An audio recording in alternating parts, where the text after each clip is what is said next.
오늘 저녁도 추운 날씨 가운데 이렇게 또 참석해 주셔서 너무 감사합니다. 오늘 우리가 계속해서 그 하이델베르그 요리문답서 이제 1문부터 본격적으로 시작을 하도록 하겠습니다.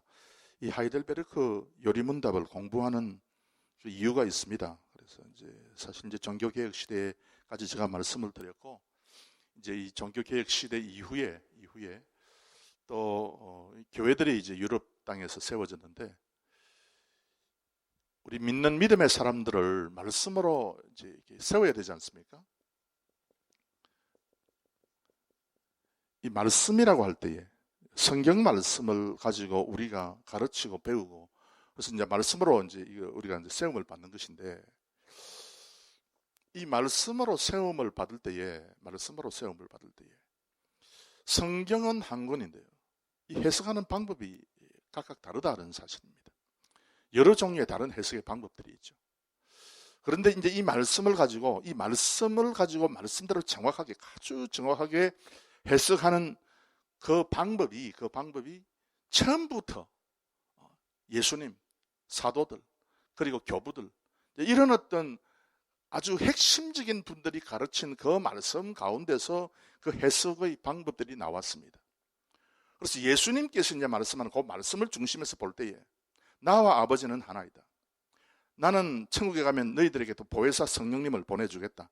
이제 이런 어떤 말씀들을 하신 그 말씀이 기준이 되어가지고 그 말씀 속에서 성경을 해석하는 그 방법대로 하게 되면 무리 없이 이것이 무언가 정확하게 이해가 되는데, 그렇지 않으면은 말씀이 이상하게 부딪히고 결국은 나중에 오리무중 가운데서 조각조각 부분적으로는 알아도 전체를 알지 못하는 그런 신도가 되어버리는 것입니다. 장로님께서 또 이제 세월이 지나면 유대인보다는 모슬렘이 미국 땅에 더 많이 살게 된다, 이런 어떤 통계 수치를 이제 얘기를 했는데요.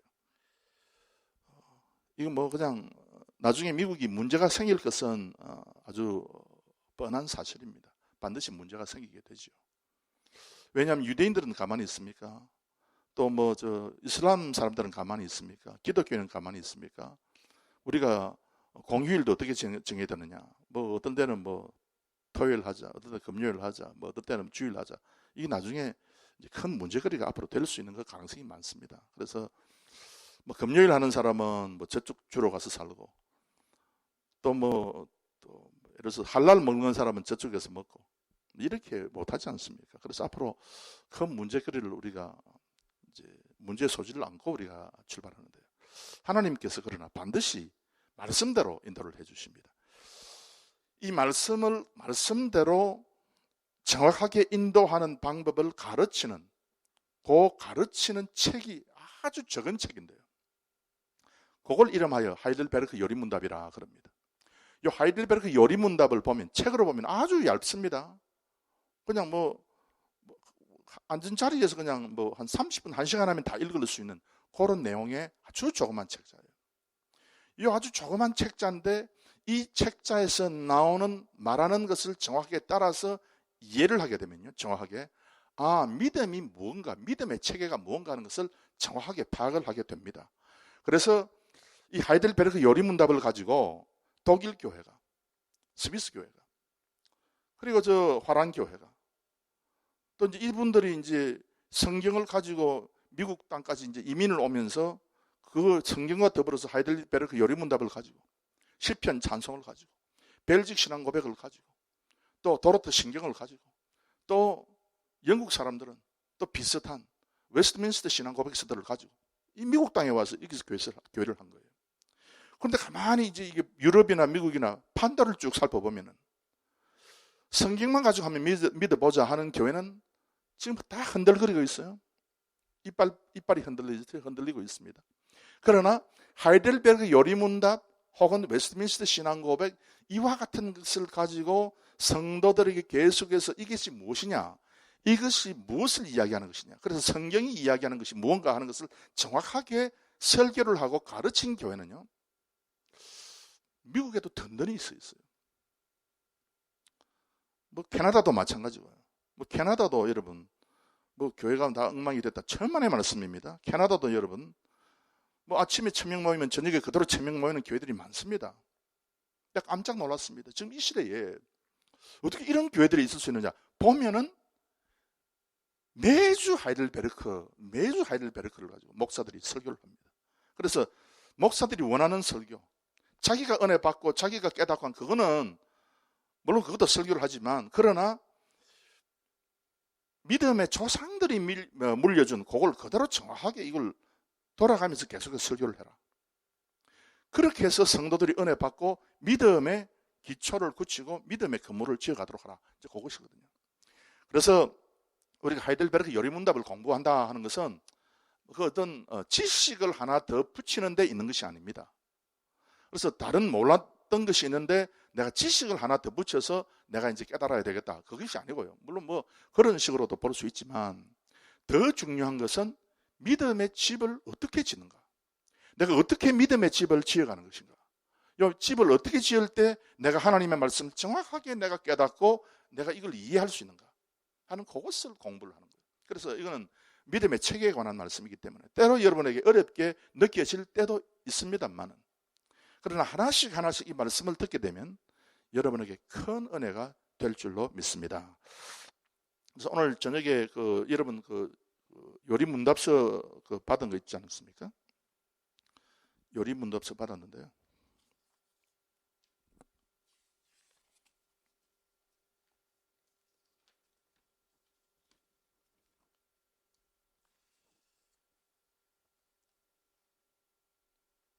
제가 이거 본론으로 들어가기 전에 선택받은 백성. 내가 이제 선택됐다.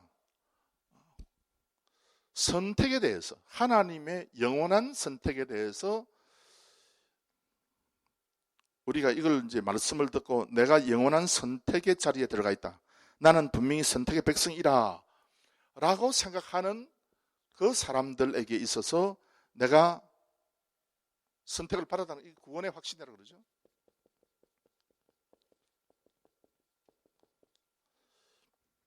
나는 오늘 저녁에 죽어도 나는 천국 간다 하는 그런 어떤 확실한 믿음, 구원의 확신이라고 그러는데요. 이 구원의 확신이 우리 모든 성도님들에게 다 있지 않습니까? 특별히 오늘 날씨가 이렇게 추운데도 불구하고 이 자리에 나와 계신 여러분들은 이런 어떤 구원의 확신을 다 다소 크고 작고 하는 그런 차이는 있지만 다 가지고 계시죠. 그런데 이 구원의 확신의 실제적인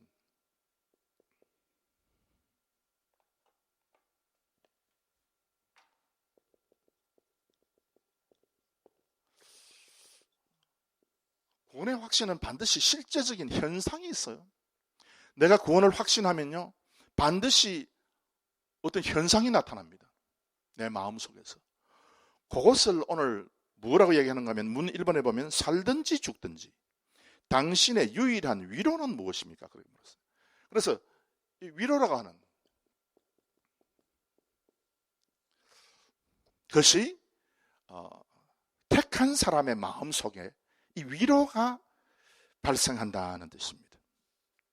그래서 이 위로가 이제 발생하는데, 이 위로가 생기는 이유가 있어요.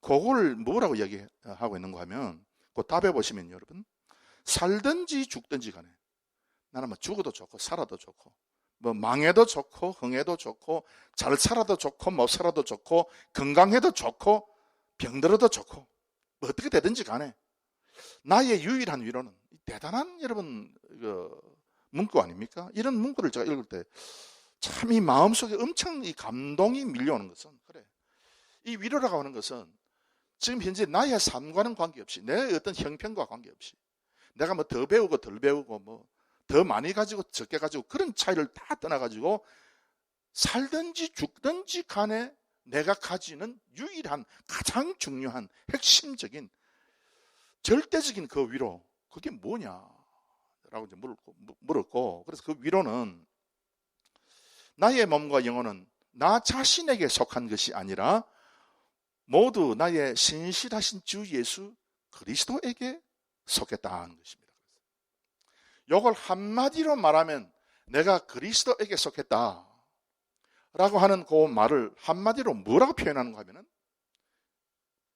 언약이다, 그렇게 표현하는 거예요. 언약이다. 언약의 백성이 되었으면은 내가 그리스도에게 속했다, 하나님께 속했다, 그거가 동일한 말이 됩니다.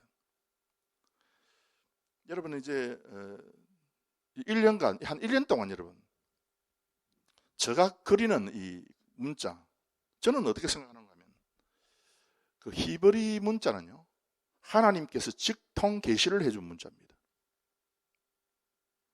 하나님께서 직통 계시를 해준 문자를 사용하는 복성은 복받은 백성이죠. 제가 그 작년에 얼마 되지 않았습니다만 요즘 엄청 제가 참 재미있게 공부를 하고 있는 책 가운데 하나가 그 Theological Dictionary of the Old Testament, 구약 신학 사전이라는 책이 있는데요. 이만큼 되는 책이 있습니다. 그걸 이제 우리 교회의 도움으로 제가 이제 사가지고 그걸 지금 요즘 보고 있는데 얼마나 재미있는지 모르겠어요. 그 히브리어 전부 다 설명을 하는 보면은 통탄스러운, 이런 것도 내가 모르고 목사 설교를 내가 했구나 하는 그런 어떤 충격을 받는 문구들이 너무 많은 거예요. 예를 들면 지난주에 제가 여러분에게 말씀드린 그 토브라고 하는 단어 있잖아요. 세상에 어떤 것보다는, 먹고 마시는 가운데 어떤 것보다는 가장 소중하고 가장 중요한 것이 선을 행하는 것이다 했을 때 그 선, 토브, 제가 여러분에게 토브 여러분에게 말씀드렸잖아요. 그런데 그 책에 읽어볼 때 이거 엄청 깊은 또 설명이 또 있는 거예요. 그 토브가 뭐냐? 토브는 뭔가 하면은 하나님의 백성들이 하나님께 번제의 제물을 바칠 때에 그 제물에 바르는 기름이다. 그게 토브다. 그러니까 갑자기 마리아가 생각이 되고 예수님의 향유분 그 마리아 있지 않습니까? 생각이 되고 엄청 이게 폭이 넓어지는 거예요. 그래서 예수님의 그 요한복음 11장에 있는 그 사건, 12장에 있는 그 사건, 그거를 이해하려면은 이 구약을 모르면은 안 된다. 이해가 안 되게 돼 있다 그 말이죠. 그래서 제가 이제 조금씩 여러분에게 히브리 단어를 쓸 때에 여러분도 그 옆에다가 한번 그려 보시기 바랍니다. 그려 보면요, 이게 처음에는 안 됩니다. 처음에는 안 됩니다.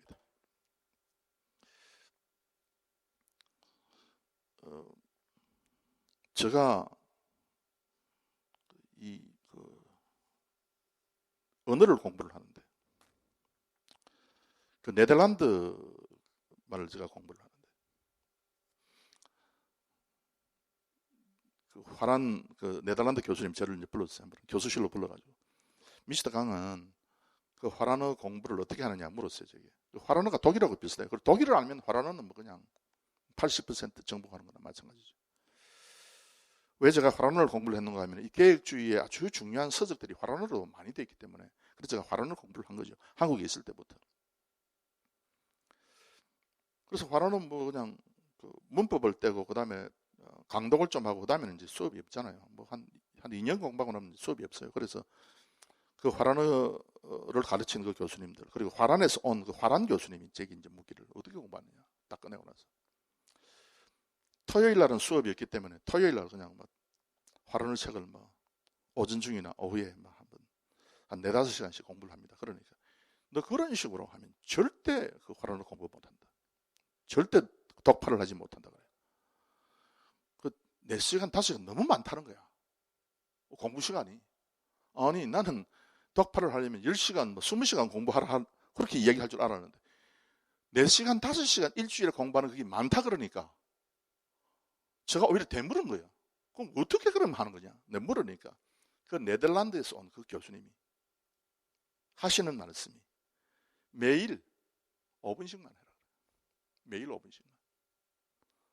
매일 5분 하면 일주일 해도 여러분 몇 분입니까? 35분이야. 뭐 가서 가는 시간, 오는 시간, 도서관에서 책을 거치거리는 시간 다 합해서 뭐 한 15분, 20분 되겠죠. 20분이라고 치면요. 일주일에 뭐 한 2시간 정도만 투자하면 되는데 너 뭐 그렇게 토요일 날 아침에 일어나 가지고 그렇게 뭐 화라는 책 내놓고 공부하다 그게 공부가 되느냐는 거예요. 그러지 말고 매일 20분씩만 해라. 5분씩만 해라. 그래서 제가 화란을 독파한 사람이에요. 쉽게, 너무 쉽게. 그래서 여러분도 히브리어도 마찬가지예요. 이 히브리어도 한꺼번에 뭐 이야기할, 절대 여러분 이거 뚫어내지 못합니다. 그러나 여러분, 무언가 전도를 하고 뭘 말을 하려고 그러면, 히브리어에 이렇게 돼가 이렇게 됐다면 뭐 한마디 말은 할 수 있어야 되지 않겠습니까? 그래서 제가 여러분들에게 히브리어 말을 좀 쓰고 이야기를 할 때는, 저게 저렇게 돌아가는구나. 옆에 간단하게 써놓으면요. 요게 1년 가고 2년 가고 3년 가고, 여러분 언제까지 믿을 겁니까? 여러분 60대까지만 믿고 나는 61살부터는 산에 가가지고 나는 안 믿는다. 뭐 그런 분 여기 계십니까? 우리 평생 믿을 거 아니에요. 평생 믿을 것이기 때문에 중요한 단어들은, 제가 여기서 뭐 말씀드리는 단어들은 다 중요한 단어들이거든요. 그걸 여러분께서 노트에가 간단하게 적어 놓으면은 여러분이 앞으로 성경을 읽을 때 엄청 큰 도움을 받아요. 간단하지만. 그래서 이거 나는 그냥 뭐 평신도니까 뭐 안 해도 된다. 여러분, 저는 하나님을 아버지라 그럽니다. 여러분은 하나님이 삼촌입니까? 이웃집 아저씨입니까? 여러분에게도 아버지 아니에요. 그래서 아버지가 그 말로 말씀을 한 거야. 그 언어로. 그러니까 내가 그 언어를 내가 좀 아는 게 좋지. 그렇지 않습니까? 그래서 우리가 참 영어도 힘들고 다 힘들지만은, 그래, 이것은 재미있잖아요. 영적인 양식이거든요. 그래서 이와 같은 것을 여러분께서 기억하시고 조금씩 저를 따라오시기를 바랍니다. 그러면 한 뭐 1년 정도 지내면요, 여러분, 저게 어떻게 돌아간다, 뭐다, 뭐 아주 알 수 있는 그런 것이 되죠. 언약이다. 우리 성경 한번 찾아보겠습니다. 이사야 55장 3절.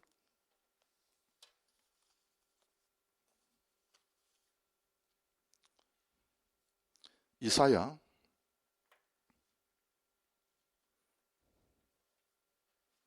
55장 3절 말씀.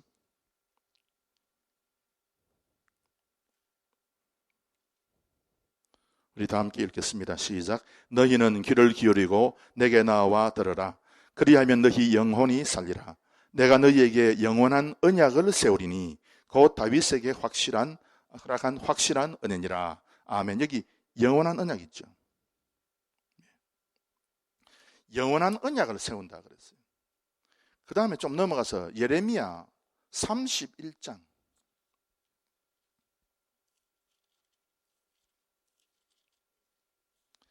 예레미야 31장 33절 말씀.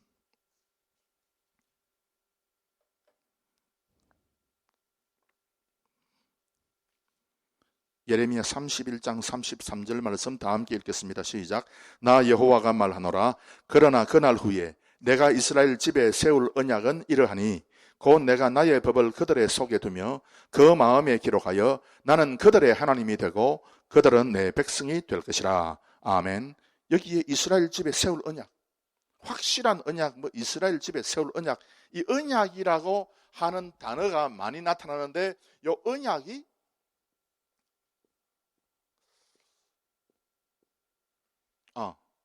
이거 여러분 이거 기억 비슷하잖아요. 기억 비슷한 데다가 밑에 줄 거고, 이런 그냥 기억 비슷하게 하는데 둥그름하게 이렇게 하고 줄 긋지 말고, 그 다음에 이거는 완전히 기억에다가 앞에 하나 긋고, 이러면 이게 히브리 글자가 되는 거지. 엄청 쉽습니다. 다시 한번 제가 써볼게요. 그렇죠? 기억 비슷하게 해서 약간 이게 구부러져가고 앞에 이게 완전 각이 진 거 아니고요. 밑에 줄 하나 긋고, 바. 그 다음에 요가 긋지 말고 요것만 있는 거. 이거는 B라는 뜻이죠. 이건 R이라고 하는 넘가고. 이래가지고 밑에 하나 꺼버리고 이쪽으로. 이거는 H에 해당되는 거라죠. 요것만 여러분 적어놓으면 됩니다. 지금 히브리 지금 이스라엘 가면요, 요렇게만 적어요. 근데 외국 사람은 히브리 말 잘 모르니까 성경에는 다 점을 찍어놨어요. 그러면 저거 그냥 봐라 그렇게 이 H 발음은 잘 안 나니까 뒤에서. 그래서 봐라 이렇게 되는 거죠.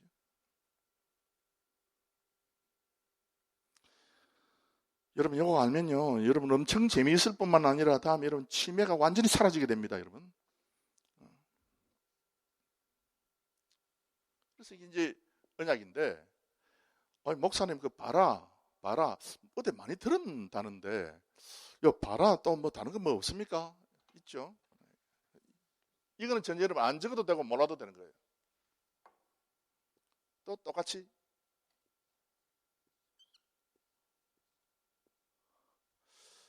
앞에 두 글자 똑같은데 여기 있어요.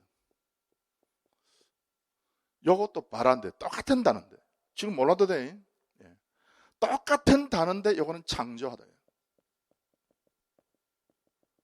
태초에 하나님이 천지를 창조하시니라 할 때 똑같은 발음이에요. 봐라. 예, 한번 해봅시다. 하고 싶어서 지금 입이 건질거리는 분이 계신데. 봐라. 크게 하시면 언어가 여러분에게 딱 입력되가 더 좋습니다. 더 빨리 기억됩니다. 다시 해봅시다. 봐라. 그래서 이 봐라인데 언약이라고 할 때 요 봐라라고 하는 단어를 썼습니다. 그 뜻이 뭐냐? To bind. 즉 언약의 백성은 하나님이 자신과 언약의 백성을 묶은 겁니다. 바인드한 겁니다. To bind, to tie, 목매는 거? 이제 좀 이상하게 들리겠네. 넥타이를 가지고 이제 목에다가 넥타이 매는 거 있잖아요. 매는 거, 묶음을 이렇게 만드는 것, 이 타이예요. 타이. 절대로 안 풀어지게 꽉 묶어가지고 하나님께서 끄는 대로 끌려가는 거예요. 이것이. 그래서 언약의 백성은 하나님께서 묶어가지고 하나님께 끌고 가는 그런 종류의 사람이 언약의 백성이라는 거예요. 그 다음에 이거 어떤 뜻이 있는가 하면 to fetter예요. 이거 뭔가 하면 바느질해서 깁는 거. 옷이 떨어졌을 때에 옷을 기워서 온전하게 만드는 거. 두 쪽을 함께 붙이는 거. to fetter. 그래서 언약의 백성은 하나님께서 동여매고 꿰매고 붙이고 묶고 해서 절대로 떨어지지 못하도록 그렇게 만든 백성이 언약의 백성인데, 이 언약이라고 하는 단어가 또 좀 죄송합니다. 여러분한테는 그냥 이거 하고 마치겠는데, 저 인터넷에 올라가는 저것 때문에 내가 한마디 더 해야 돼. 내가 저 목사는 제대로 못하고 그렇게 혹시 오해할 분도 계시니까. 요건 동사인데요. 언약이라고 하는 단어는 이 동사에서부터 와가지고 이렇게 쓰는 거예요. 이렇게까지는 여러분 복잡하니까 내가 오늘 저녁에 안 했는데, 요 동사에서부터 요 브리트라고 하는 명사가 나왔는데, 요 명사를 우리 성경에 언약이라고 영어의 카브넌트라고 번역을 했어요. 저는 그래서 독일어하고 화라노 그 성경책을 보면 독일어 성경책은요, 이걸 분트라고 그랬어요.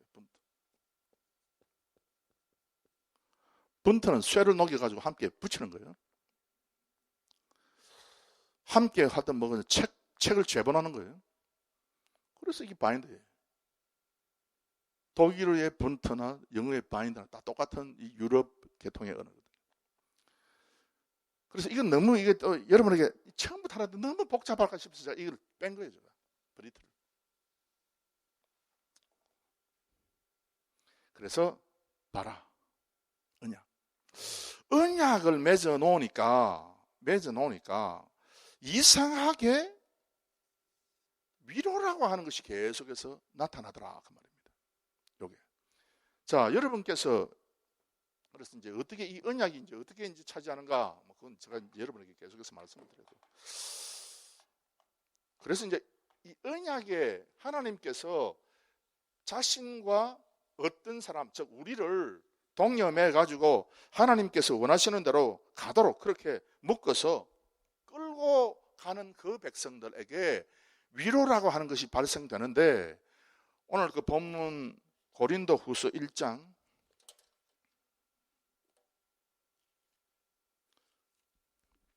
고린도후서 1장 4절 말씀.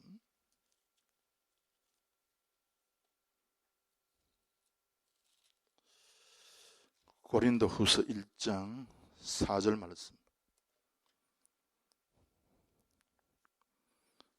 우리 다 함께 읽겠습니다. 시작. 우리의 모든 환난 중에서 우리를 위로하사 우리로 하여금 하나님께 받는 위로로서 모든 환난 중에 있는 자들을 능히 위로하게 하시는 이시로다. 그랬어요. 위로라고 하는 단어가 고린도후서 1장에 많이 나타나는데, 그래서 위로한다. 환난 중에 위로한다 그랬어요. 환난, 고통, 좌절, 실패,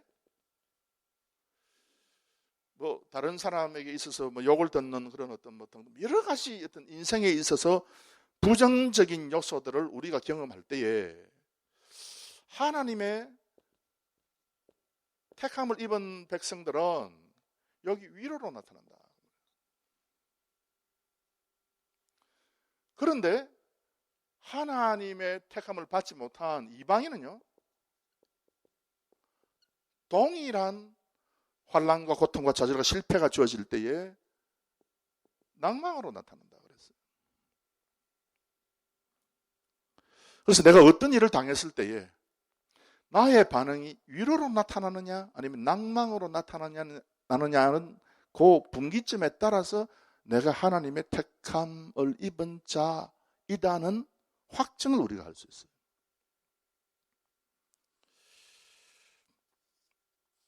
그래서 이게 이 위로인데요.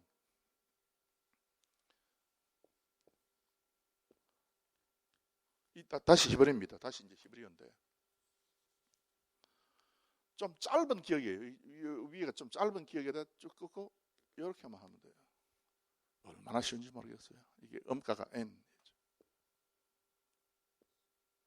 그럼 또 기억에다가 아까는 떼서 붙였는데 이제 붙여가지고 여기 음가가 강한 H, CH. 그 다음에 또 기억에다가 니은하고 함께 붙이는 요게 M 음가예요. 요게 함께 합하면 나, 함. 그래서 이게 나함이에요. 이 함은 그냥 함이 아니고 함 이래야 되죠. 강하게.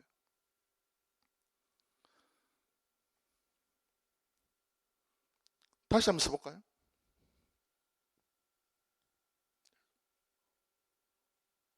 또 기억에다가 붙여서 하니까 또 기억 쓰고 그 다음에 니은 같이 붙이고 이러면 나함이에요.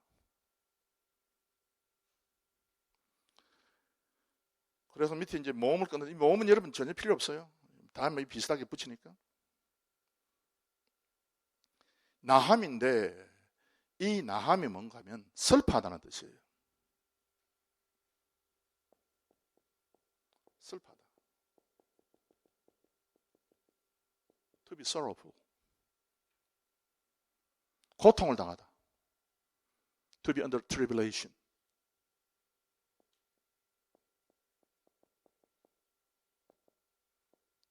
고통받다. 뭐 이런 뜻이죠. 그 다음에 위로받다는 뜻이에요. 위로받다, 위로하다. To be consolated. 그래서 나함이라고 하는 것은 뭔가 하면요, 나함이라고 하는 단어를 들을 때, 위로라고 하는 단어를 우리가 생각할 때 그냥 막 이래도 위로 저래도 위로 그런 위로가 아니고요. 여러분, 위로라고 하는 단어를 들을 때에 본래 하나님께서 의도한 것은 너희들이 슬퍼하고 고통하고 환난 중에 고통 중에 좌절 중에 실패 중에 있을 때에 너희들은 하나님의 택한 자들이기 때문에 반드시 너희 가슴 속에 어떤 현상이 생기는데 그것이 위로다. 이것이 있어야만 진짜 택함을 입은 백성들이다. 그 말씀입니다. 그래서 여러분들이 이와 같은 위로를 받으시는 우리 성도들이 되시기를 바랍니다. 그래서 이제 아브라함에게 이런 순간이 왔을 때 아브라함이 참 힘들었지 않습니까? 조카 롯이 더 좋은 풀이 넉넉하고 물이 넉넉한 그 땅을 차지해서 그 선점하고 이제 갔을 때 돌짝밭에 남아가지고 아브라함이 좀 마음이 허하고 좀 그렇지 않겠습니까? 그럼에도 불구하고 하나님의 택함을 받았기 때문에 위로받았는데 무슨 위로를 받았는가 하면 아브라함아 너는 지금 그 땅을 양보했지만은 나는 너에게 더 좋은 땅 가나안 땅 전체를 내게 주겠다. 그래서 동서남북을 바라보라 그랬어요. 그게 위로로 나타나는 거예요. 여러분 한나가 버닌나에게 의해 가지고 많이 이제 격동되고 참 많이 이게 고통 중에 있었죠. 좌절했죠. 그 당시에 히브리 사회는 이 뭐 자녀를 생산해, 특별히 남자 아이를 생산해야 뭔가 좀 이게 아내로서 이게 뭐 대접을 받게 되고 뭐 여자로서 존경을 받게 되는 그런 어떤 형국이었는데 뭐 그렇지 못하니까 얼마나 고통하고 좌절했겠어요. 그럼에도 불구하고 하나님의 선택이 있으니까 자식이 없는 중에도 위로받고 위로받는 그 위로가 어떻게 나타나는가 하면 너 기도가 하나님의 귀에 들린 바 됐다. 그래서 넌 분명히 아들을 낳을 것인데 그 아들의 이름은 사무엘이라 그래라. 사무엘. 들었다. 샤마. 사무엘. 하나님께서. 그래서 샤마는 뭔가 듣는다. 엘은 하나님. 그래서 하나님께서 들었다. 그래서 이런 식으로 위로가 나타나게 돼 있어요. 야곱이 길을 떠나가지고 참 이게 이제 뭐 형과 더불어서 관계가 좋지 못하고 형은 이제 뭐 죽인다고 달라들고 하니까 이제는 외삼촌 라반의 집으로 이제 도망가면서 그 창세기 28장에 이제 도망가는 장면이 기록이 되어 있는데 그 어떤 광야에서 돌베개를 하고 잠을 자는데 얼마나 그 야곱이 참 처량한 신세였습니까? 참 슬픔과 고통이 있는 거죠. 그럼에도 불구하고 하나님께서 야곱을 택했기 때문에 야곱에게 위로가 나타났어요. 그래서 하늘에서부터 사닥다리가 내려온 거예요. 천사가 오르락 내리락. 그리고 하나님께서 이 야곱에게 하시는 말씀이 야곱아, 너 반드시 이 땅 다시 돌아온다. 내가 어디를 가든지 내가 너와 함께한다. 반드시 함께한다. 나는 너에게 모든 것 다 제공한다. 먹을 양식, 뭐 입을 옷 다 준다. 딱 목적이 하나가 있다. 그런데 이 땅이 그 땅이 뭔가 야곱이 돌베개하고 잠을 자던 땅이 루스 땅이라 그래가지고 성경에 히브리어는 지금 적지 않겠습니다. 루스 땅이라 그러는데 이 땅을 이 루스라고 하는 뜻은 이게 to be curved 휘었다는 뜻이에요. 인생이 휘었다는 거죠. 인생이 좀 똑바로 가야 되는데 인생이 휘었어.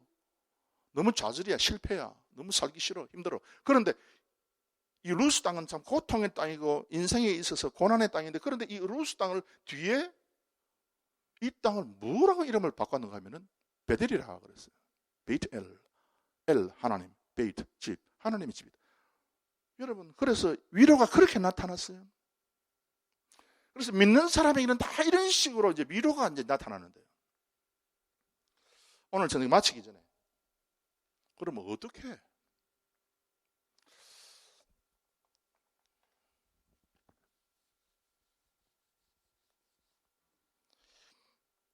이 위로라고 하는 단어를 딱 보면요.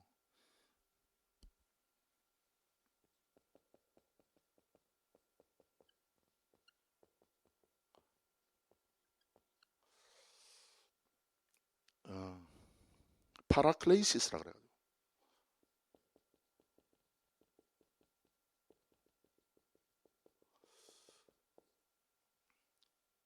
이거 안 적어도 됩니다. 히브리어만 조금씩, 히브리어 24자만 여러분께서 아시면 괜찮아요. 히브리어 24자만. 24 알파벳들만 알면요, 여러분. 이제는 거의 뭐 날개를 달고 이제는 비행기를 어느 정도 훈련 비행기라도 이제 운전할 수 있다, 비행할 수 있다 그 말이에요. 지금 이거는 할 필요 없어요. 위로 이 파라클레시스라고 그러는데, 파라는 뭔가 하면 옆이라는 뜻이에요. 클레시스는 소리친다는 뜻이에요. 클레, 콜, 옆에서 소리치는 거예요. 그 파라클레시스라는 단어가, 그러면 이 사람들이 옛날에 그 헬라어가 사용될 때 2000년 전에, 히브리어는 4000년 전에 그 4000년의 역사를 가지고 대강 이야기해가지고, 헬라어도 뭐 역시 뭐 많은 역사를 갖고 있지만 신약 성경이 쓰여질 당시에, 즉 2000년 전에 파라클레시스가 그 당시에 그 헬라어 제국에 어떻게 사용되어 있는가, 그 뜻을 보면은, 마라톤 선수가 뛰어가잖아요.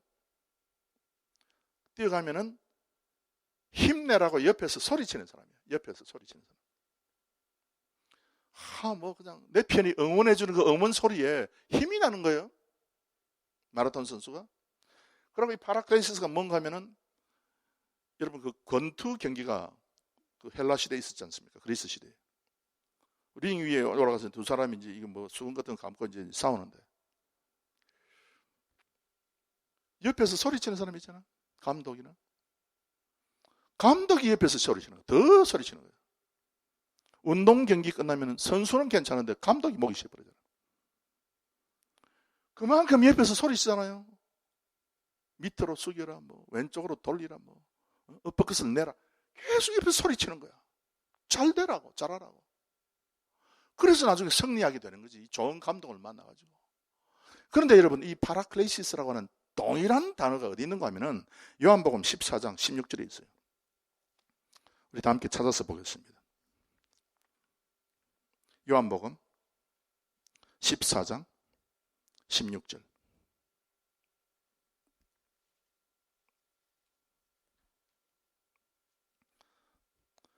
요한복음 14장 16절. 우리 다 함께 읽겠습니다. 시작. 내가 아버지께 구하겠으니 그가 또 다른 보혜사를 너희에게 주사 영원토록 너희와 함께 있게 하시리니. 그 다음에 26절 한번 보십시오. 26절. 또 역시 다 함께 읽겠습니다. 시작. 보혜사 곧 아버지께서 내 이름으로 보내실 성령, 그가 너희에게 모든 것을 가르치시고 내가 너희에게 말한 모든 것을 생각나게 하시리라. 그랬어요.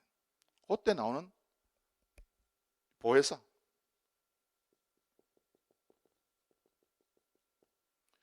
이거는 보혜사는 파라클레이토스라 그래가지고 이거는 그냥 소리치는 거고, 이 보혜사는 옆에서 소리치는 사람이라고 하는,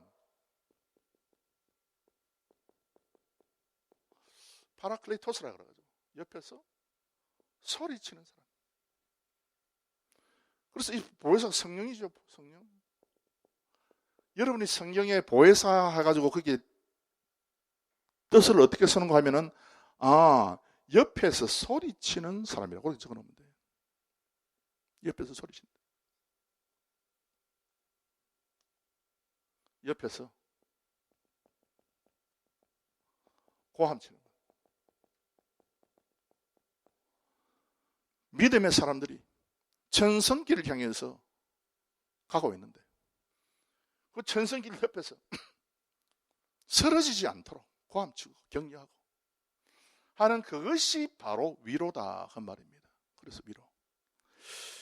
그래서 이 보혜사를 우리가 이제 받을 때 지워져 버렸는데, 여기. 그래서 이게 이 위로라고 하는 것은 반드시 성령 하나님이 개입해야 돼요. 성령 하나님께서 개입하지 않고는 절대로 위로라고 하는 것이 없다는 거예요. 그래서 나합니다.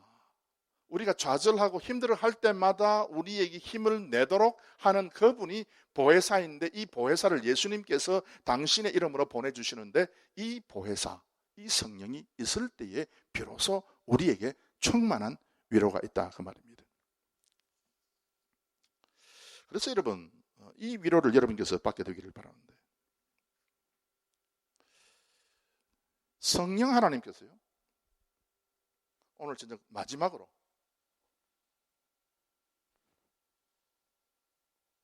이 정리가 안 되놓으면요, 이 부분에 있어서 항상 믿는 사람들이 이 문제 때문에 고민하고 좌절하게 됩니다.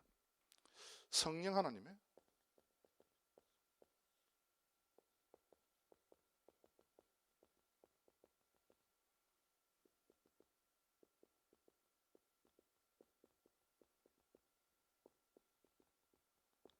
성령 하나님의 은사가요,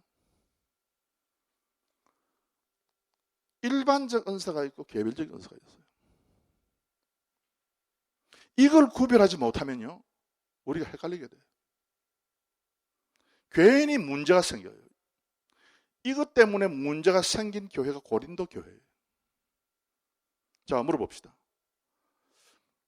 병 고치는 은사, 일반적 은사입니까? 개별적 은사입니까? 예? 왜요? 예. 병.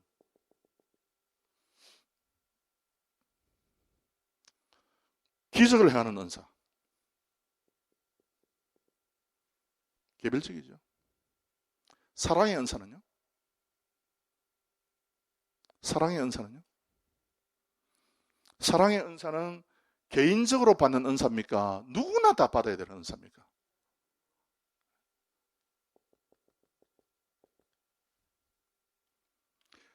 주 예수, 성령으로 아니하고는 예수를 주시라 할 수 없다.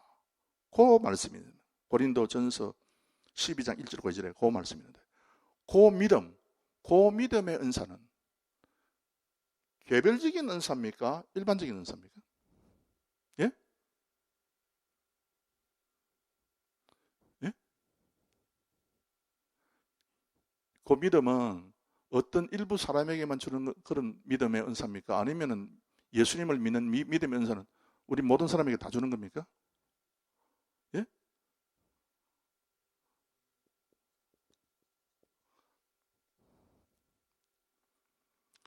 그래서 성경을 보면요, 여러분, 성령 하나님께서 오셨을 때 반드시 모든 성도가 다 받아야 되는 게 있어요. 모든 성도 다 이거 있어야 되잖아요. 모든 성도는 다 이런 어떤 은사들이 있어야 되는데, 또 하나님께서 개인적으로만 주시는 은사가 있어요. 그래서 이것을 가지고 뭐라고 좀 어려운 말로 표현하면 객관적이다.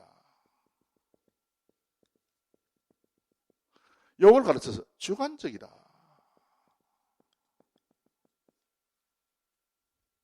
그래서 이 은사는요, 성령이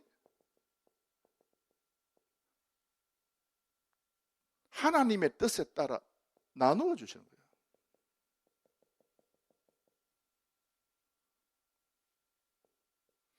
이거는 성령 하나님께서 모두 공유케 하는 거예요.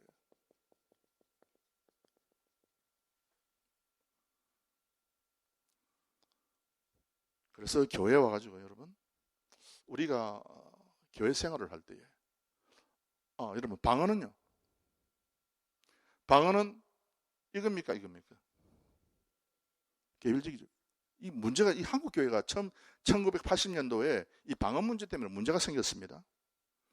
그 왜 문제가 생겼는가 하면 이렇게 말했습니다. 방언은 중생의 증거다. 이건 맞습니까? 틀립니까? 방언은 중생의 증거다. 맞습니까? 틀립니까? 왜 틀립니까? 중생은요, 모든 사람이 다 해야 되는 거야. 그렇잖아. 우리 믿는 사람 다 해야 되는 거야. 불신자 생각하지 말고.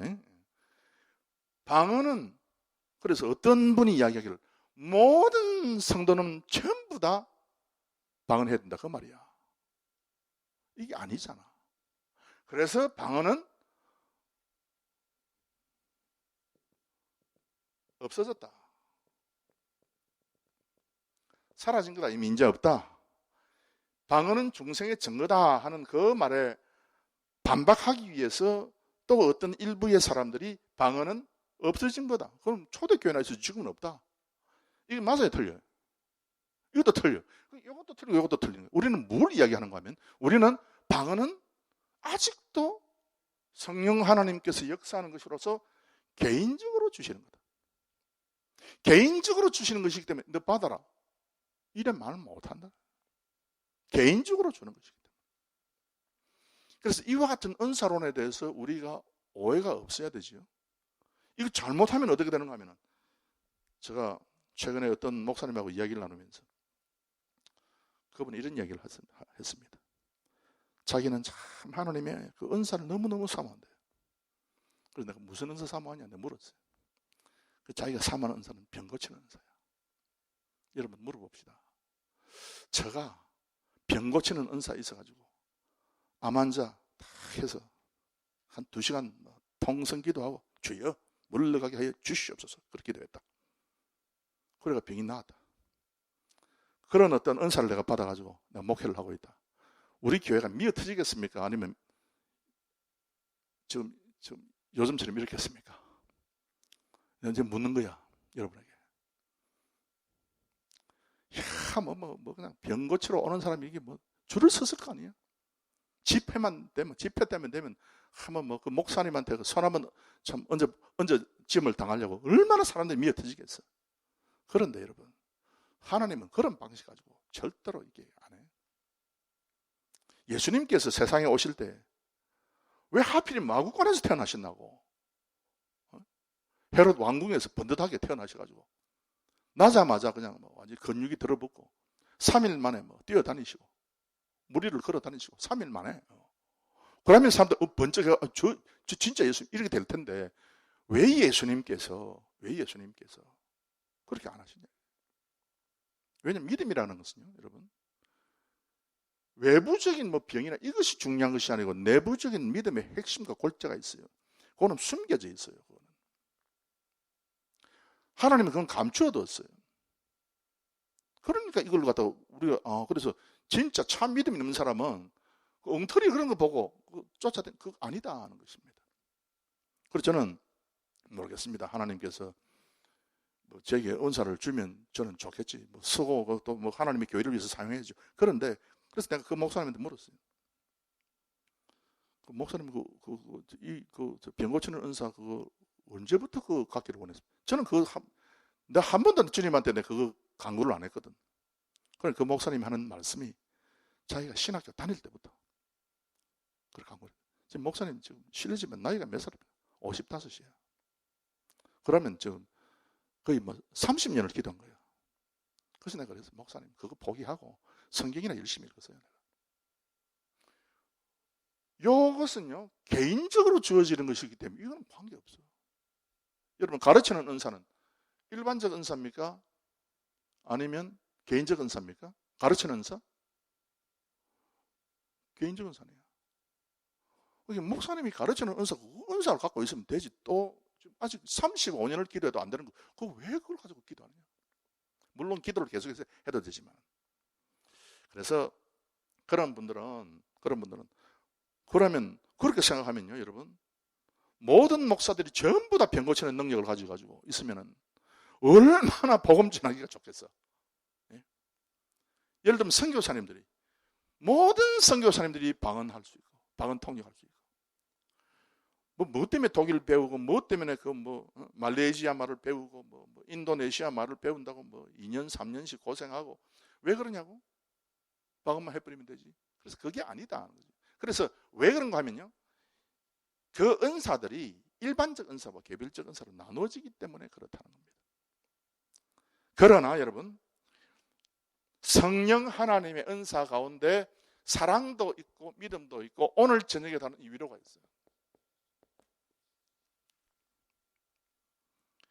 그래 나는 위로가 있는데 너는 없네. 그거는요 이상한 거예요. 우리는 전부 다 있어야 돼요. 그래서 오늘 저녁에 마지막으로 제가 여러분에게 부탁하는 것은 여러분이 어떤 상황과 어떤 환난과 위험과 어려움 가운데 처해 있다 할지라도 우리 하나님께서 여러분에게 주는 그 풍성한 그 약속의 위로 있지 않습니까? 우리 믿음의 조상들이 받았던 그 위로, 그와 같은 위로로 충만한 우리 성도님들이 되시기를 주의 이름으로 축원합니다.